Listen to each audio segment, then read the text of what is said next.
vamos estudar história, tá? Peraí, deixa eu colocar aqui. Então, vocês vão abrir o livro na página 264 e colocar a data de hoje. Hoje são 26/8. Nós estamos no módulo 3 e o capítulo 7, tá?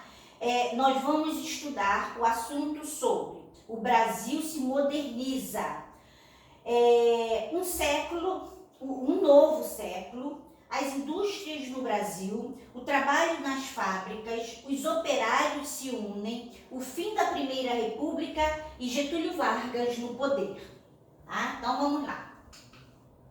Bom, gente, como eu falei para vocês, depois que o Brasil se tornou uma república, né, as coisas começaram a mudar. Lógico que não foi uma mudança muito brusca, muito rápida, mas as coisas começaram a acontecer. Tá? O Brasil ele começou a se modernizar e é isso que nós vamos ver aqui nessa aula.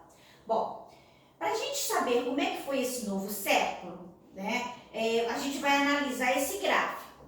Esse gráfico está mostrando as indústrias e operários em São Paulo nos anos de 1907 a 1929, tá? Então, nós temos aqui quantidades de indústrias. Olha só, gente, preste atenção. Em 1907, quantas indústrias tinham nesse ano aqui? 326 indústrias. Quando chegou em 1920, já deu um pulo bem grande, foi para 4.145. Quando chegou 9 anos depois, em 1929, olha só o que aconteceu. As indústrias no Brasil eram de 6.923. Agora nós vamos ver a quantidade de operários. Olha só, em 1907, apenas com 24.186 operários. Em 1920 já aumentou, né, com 83.998 operários.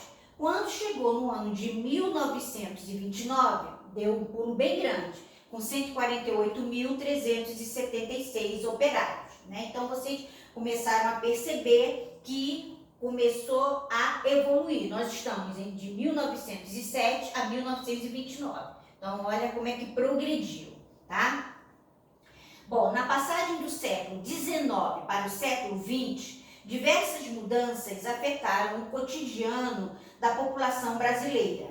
O crescimento da industrialização no país atraiu muitas pessoas para os grandes centros urbanos, principalmente para a região sudeste do Brasil, que abrange principalmente o Rio de Janeiro e São Paulo, tá? Onde a maioria das fábricas foi instalada. Além de pessoas vindas de diferentes regiões do país, milhares de imigrantes se dirigiram para as grandes cidades à procura de emprego. Bom, só para relembrar um pouquinho, gente, vocês lembram que no final do século XIX vieram muitos italianos para o Brasil. Por que eles vieram para cá? Com a perda, com os cafeicultores, né, eles perderam a mão de obra escrava, eles então pagaram passagem. Lembra disso? Que eles pagaram passagem para os imigrantes europeus virem para cá para trabalhar nas lavouras de café, tá? Então, a partir daí, isso já foi no final do século XIX, vieram muitos imigrantes, principalmente os italianos, tá bom? Aí depois, com o enfraquecimento, né, do café, esses trabalhadores rurais, eles começaram a vir para a cidade, né, principalmente depois que o Brasil se tornou uma república, eles começaram a vir para os centros urbanos à procura de emprego. E esses trabalhadores, esses imigrantes italianos, eles já tinham uma certa experiência como operários, né, um trabalho na indústria. Eles já trabalhavam na parte das indústrias lá nos países deles. Então, eles tiveram uma oportunidade maior de trabalharem nas indústrias, nas fábricas que estavam se iniciando aqui no Brasil, tá? Bom, Aí, gente, o que aconteceu? Nesse período, algumas tecnologias transformaram o cotidiano das pessoas, principalmente daquelas que viviam nos centros urbanos. As inovações atingiram os meios de transporte e de comunicação, além de formas de lazer. O que acontece, gente? A chegada da eletricidade ao país, por exemplo, permitiu a substituição dos bondes de tração animal, né? No caso, o transporte público, né? No início do século XX, né? Ainda era de tração animal, ainda era através de carroças e passou para bondes elétricos e dos lampiões de gás por lâmpadas elétricas. Vocês lembram que no século XIX e já no final do século XIX, início do século XX, a cidade era iluminada através dos lampiões. Existia até a profissão de acendedor de lampião. Por quê? Quando a cidade ia escurecendo, esse profissional, né, acendedor de lampiões, ia acendendo os lampiões da cidade, que era a gasolina, tá? A querosene. E passou então a ter luz elétrica, tá? Nessa época, muitas pessoas também passaram a usar automóveis e telefones. Além disso, o cinema tornou-se uma nova opção de lazer. Então, nós estamos no novo século, tá? Com a modernização do Brasil, tá? E principalmente do Rio de Janeiro e São Paulo. Bom, aqui, gente, tem uma imagem já com a cidade, né? Aqui no caso está representando Salvador, que é a capital da Bahia, já com a luz elétrica e carros, ó, bem pouquinho, né, gente? Bem diferente de hoje em dia, tá? Aqui já com os carros e a luz elétrica. Bom, aí o que acontece, gente? Com esse modernismo, né, com esse novo século, as artes foram influenciadas pelas transformações do novo século. E aí aconteceu, nesse período, um movimento chamado modernismo, tá? E o que acontece com esse modernismo? Para divulgar suas ideias, os modernistas promoveram a Semana de Arte Moderna na cidade de São Paulo, em fevereiro de 1922. Essa data, gente, ficou muito... esse ano, né, foi um ano importante para as artes, em todos os sentidos. Tanto as artes referente à pintura, como a arte sendo representada pelo teatro, né, a arte circense, né, na música também, houve uma revolução. Essa semana, que foi chamada da Semana da Arte Moderna, foi uma semana inteira para mostrar uma nova forma de se fazer arte. Vamos dizer assim, deixando de ser daquela forma tradicional e os artistas ousando mais, tá? Então, eles começaram a mostrar a sua arte de uma forma diferente, de uma forma mais ousada, tá? Por isso que ficou sendo chamada a Semana da Arte Moderna, que foi uma semana, uma arte que estava se transformando, tá bom? Bom, agora, e aí, vamos lá, continuando com as indústrias no Brasil. No início do período republicano, a maior parte dos investimentos para a instalação de indústrias tinham origem nos lucros gerados pela cafeicultura, lembra, das fazendas de café. Assim, nesse período, o crescimento da industrialização no Brasil ocorreu principalmente na atual região sudeste do Brasil, né, que é onde fica principalmente o Rio de Janeiro e São Paulo. Aí, gente, o que acontece? Aqui está mostrando os operários reunidos em frente à fábrica na cidade de São Paulo. Bom, com isso, Vamos lá. Entre as principais indústrias estavam as de tecelagem e as de produção alimentícios. No início do século XX, os imigrantes constituíam uma grande parcela dos operários. Em algumas cidades, como São Paulo, eles chegavam a ser a maioria dos trabalhadores das fábricas. Lembram que eu falei? Os italianos, principalmente, eles tinham uma experiência como operários, né, de fábricas. Eles trabalhavam lá na Europa já em fábricas. Quando eles vieram aqui para o Brasil e eles foram aproveitados para trabalhar nessas fábricas, tá? Bom, aí como que era esse trabalho, gente? Como era o trabalho nas fábricas? Bom, não eram muito boas, não. E é isso que a gente vai ver. As condições de trabalho nas fábricas eram precárias. Como não havia direitos trabalhistas nessa época, as jornadas de trabalho chegavam a 14 horas por dia e muitas vezes os operários não tinham direito a descanso aos finais de semana. As instalações eram inadequadas e os ambientes eram sujos, mal iluminados e mal ventilados. Então, esses trabalhadores que trabalhavam nessas fábricas, gente, eles trabalhavam num ambiente insalubre, um ambiente sujo, tá? Eles trabalhavam 14 ou mais, ficavam 14, 16, até muitas vezes 18 horas trabalhando. Eles não tinham direito a descanso na hora do almoço, mal se alimentavam.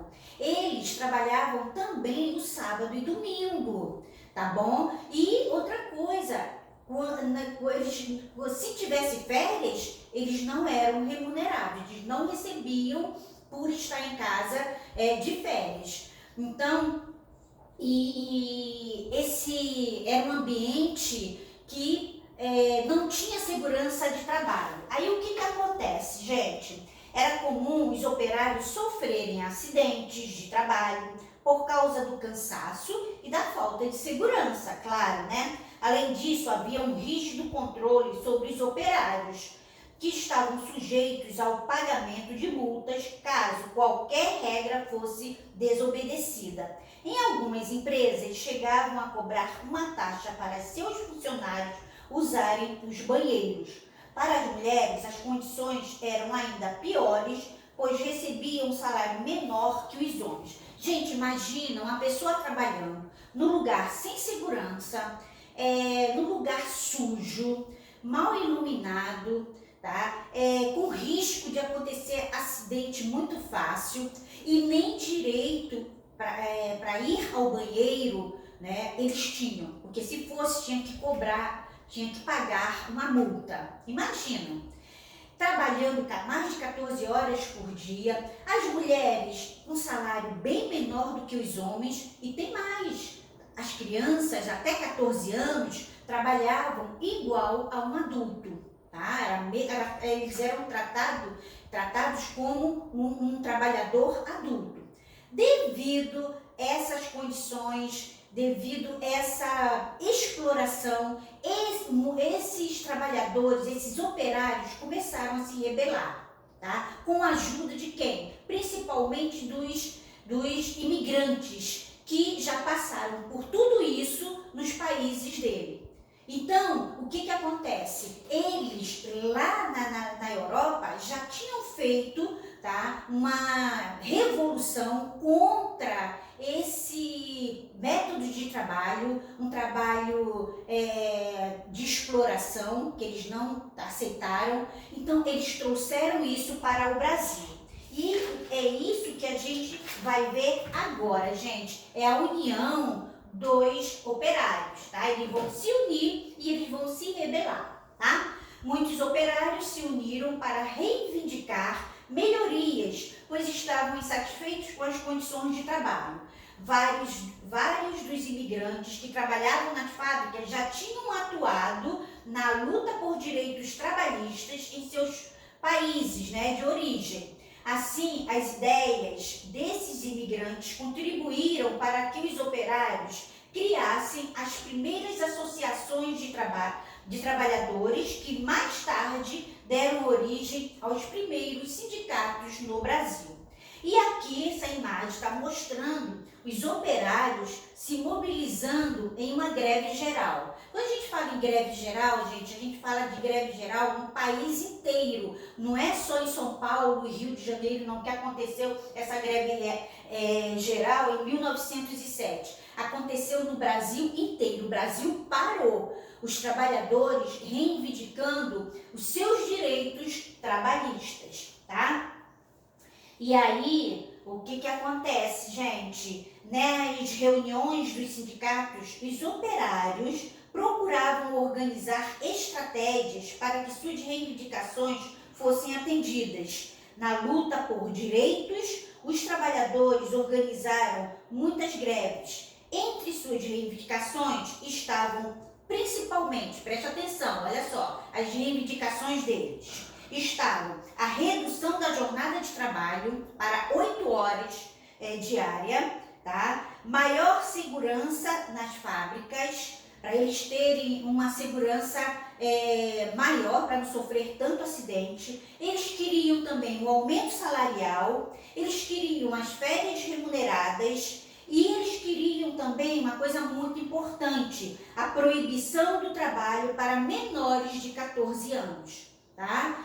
Então, com essa greve deu resultado, porque isso aconteceu. Mas antes que isso acontecesse, teve que haver o fim da Primeira República, tá? Então, nós vamos ver isso agora com o fim da Primeira República. Então, vamos lá? Olha só, com o predomínio político de paulistas e mineiros durante a Primeira República, gerou a insatisfação de diversos grupos, como políticos e grandes proprietários rurais de outros estados brasileiros. Lembra da política do café com leite, gente? Tá? De 4 em 4 anos, era um presidente de São Paulo, depois de mais 4 anos, um presidente mineiro. Depois, um paulista, um mineiro, por causa da política do café com leite. São Paulo, produtor de leite, de café, e Minas Gerais, o produtor de leite. Isso gerou insatisfação, tá, dos governadores dos estados, e não só dos governadores, como da população. E houve também grupos que pretendiam ter uma participação mais efetiva nas decisões políticas, né, do país, para conseguir que seus interesses fossem atendidos. Então, gente, essa aliança entre os paulistas e os mineiros foi desfeita quando os políticos paulistas, em vez de apoiar um candidato mineiro nas eleições presidenciais em 1930, essa data vai ser importante, preste atenção, lançaram o seu próprio candidato, que foi o Júlio Prestes. E aí, olha só, o que acontece, gente? Aqui nós temos Vargas cumprimenta a população, porque os mineiros, descontentes com a situação, aliaram-se a quem? Aos políticos dos estados do Rio Grande do Sul e da Paraíba, formando a Aliança Liberal. Essa aliança lançou a candidatura do gaúcho Getúlio Vargas para as eleições presidenciais, sendo que as eleições foram vencidas por Júlio Prestes. Porém, os membros da Aliança Liberal não reconheceram a derrota, acusando os paulistas de cometerem fraudes eleitorais. O que acontece, gente? Preste atenção. Antes que Júlio Prestes tomasse posse do cargo de presidente, os membros dessa aliança liberal organizaram um golpe, tá? E assumiram o poder, colocando Getúlio Vargas no governo. Esse golpe ficou conhecido como Revolução de 1930 e pôs fim à Primeira República. Então, por isso que eu falei para vocês, esse ano, 1930, ficou marcado na história do Brasil. Tá? Ela foi chamada de Revolução de 1930 e acabou com a Primeira República. E aí o Getúlio Vargas entra no poder. Vamos ver como é que foi, então, como é que foi ele no poder? Gente, eu já vou adiantar. Totalmente ditador. Ele foi um ditador, mas também ele atendeu muito a, vamos dizer, as reivindicações principalmente dos operários, tá? Quando eles fizeram aquela greve, reivindicando melhores salários, fim do trabalho das crianças de 14 anos, férias remuneradas, tudo isso Getúlio Vargas atendeu, tá? Então, após o governo, Getúlio Vargas procurou centralizar o poder em suas mãos, tomando medidas autoritárias, como eu falei para vocês. Ele fechou o Congresso Nacional e substituiu os governantes de vários estados por pessoas de sua confiança. Ele queria no governo só gente dele, só gente da confiança dele, tá? Essas medidas, então, elas não foram bem vistas. Houve uma reação contra o governo dele, gente, tá? Então, em 1932, teve início em São Paulo a Revolução Constitucionalista, que foi um movimento que exigia a elaboração de uma nova Constituição, né, do país, tá? Então, o que acontece? Peraí, voltando aqui. Essas medidas, né, provocaram reações, como eu falei para vocês, e aqui, olha, são soldados durante a Revolução Constitucionalista na cidade de São Paulo. Essa revolução, gente, constitucionalista, ela foi derrotada pelo governo, mas Getúlio Vargas não ignorou as exigências do movimento e no ano seguinte, uma Assembleia Constituinte foi convocada para elaborar uma nova Constituição que foi finalizada em 1934. Nela, uma série de mudanças foi aprovada e vamos ver que mudanças ocorreram nesse governo de Getúlio Vargas. Como eu já falei para vocês, o que ele fez? Ele instituiu o voto secreto, que o voto era aberto, então a partir dessa nova Constituição, o voto começou a ser secreto. Ele regulamentou o voto feminino, a mulher, ela começou a ter direito, né, do voto. O trabalho de pessoas menores de 14 anos foi proibido, tornou obrigatório e gratuito o ensino primário no país, que é a escola pública hoje. Algumas antigas reivindicações dos trabalhadores foram atendidas, que a jornada de trabalho começou a ser de 8 horas e não mais de 14, 16 horas, né? O descanso semanal começou a ser remunerado e as férias também foram remuneradas. Então, a fim de elaborar a nova Constituição, a Assembleia Constituinte foi responsável por escolher o presidente do país. Dessa maneira, Getúlio Vargas foi eleito pela Assembleia com um mandato até 1938. Na próxima aula, a gente ainda vai falar sobre o governo de Getúlio Vargas. Foi um governo muito controverso, porém foi um governo muito importante para o Brasil. Nós temos muito hoje graças ao governo de Getúlio Vargas, mas isso a gente vai ver na próxima aula, tá bom? Beijos para vocês, façam o trabalho e depois a gente corrige.